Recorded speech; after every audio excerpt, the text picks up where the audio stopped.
Hello, everyone. This is a meeting that I called earlier today to talk about the ongoing snow conditions as well as the weather conditions that we have had to deal with now for close to 2 weeks. I'm not going to use any particular order in terms of items I want to talk about.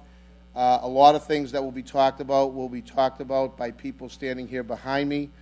Not all of them will speak, but I appreciate all of their attendance here today, and I'd like to just introduce them very briefly before we get started. We have City Council President John Powers, Superintendent of Public Works Don Goodwin, Deputy Fire Chief Mike Viviano, Police Chief Joe Caffarelli, Police Captain James Guido, from our Emergency Management Team, Paul Boudreau, General Foreman from our Public Works Department, Paul Argenzio, again from our Emergency Management Team, Paul Simonini, and School Superintendent Paul Dakin.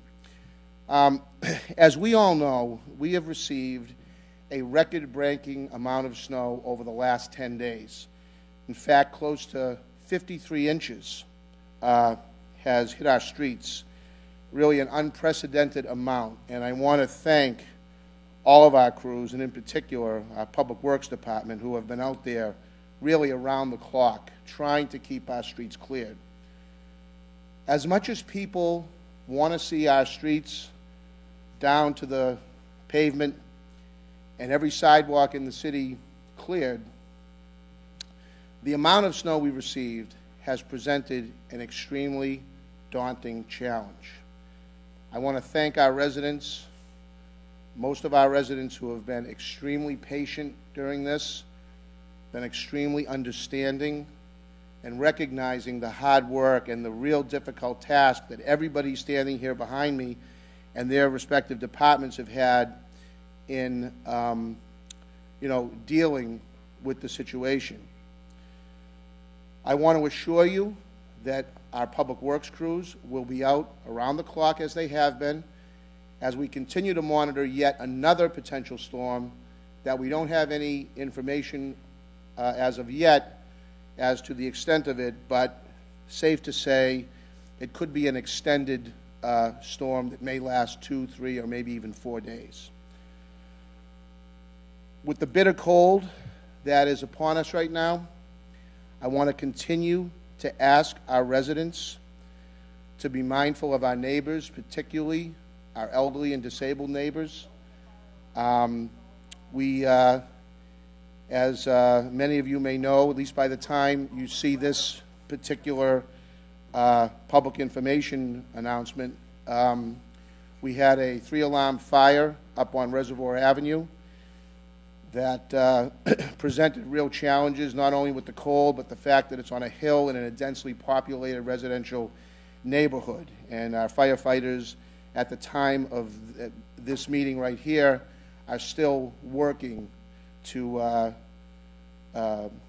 put the fire out and account for residents of that property, and that is ongoing.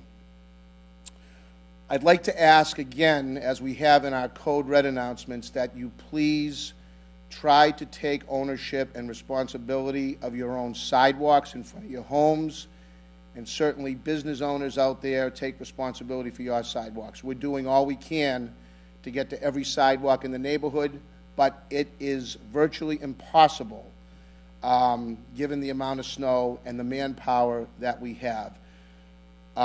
I'd also like to ask for the public support, as I have in the past, to shovel out hydrants that may be in front of your house or nearby.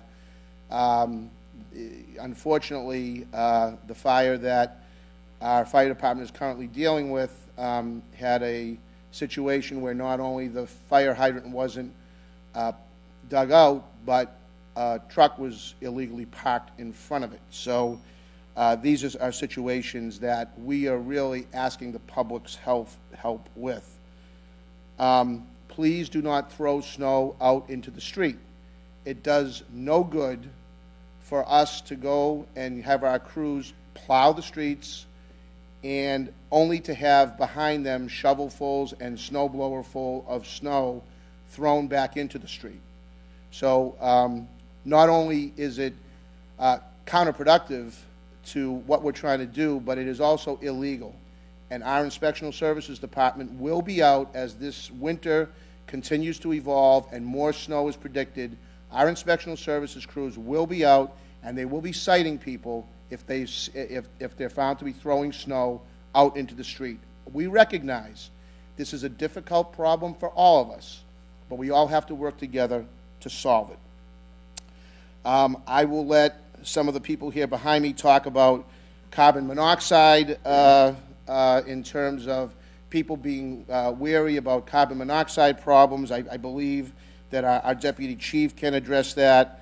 I'll just close before I bring up our first speaker on a couple of other things. Potholes. You will start to see potholes start to emerge as the snow melts and then more snow comes and then it melts again. Our public works crews are working with our administration and private contractors to make sure that we address these potholes as effectively and efficiently as we possibly can. Again, I have to ask for the public's patience in this. They're trying to deal with the snow removal process, with the snow plowing process, and to, obviously, the extent possible, the potholes that will inevitably occur along our roadways. We are going to be dealing with them, and I just, again, ask for the public's patience as we deal with this. This is not an easy problem to fix. And again, I thank most of the residents who have been really, really understanding and supportive of the city's efforts to get us and to keep our streets safe. I'd like to now bring up our Superintendent of Schools, Paul Dakin, so he can give you an update as to where we've been with respect to school closures, cleanups, safety of the children walking back and forth to school and so on, and what we might be able to look forward to as the winter continues to go forward.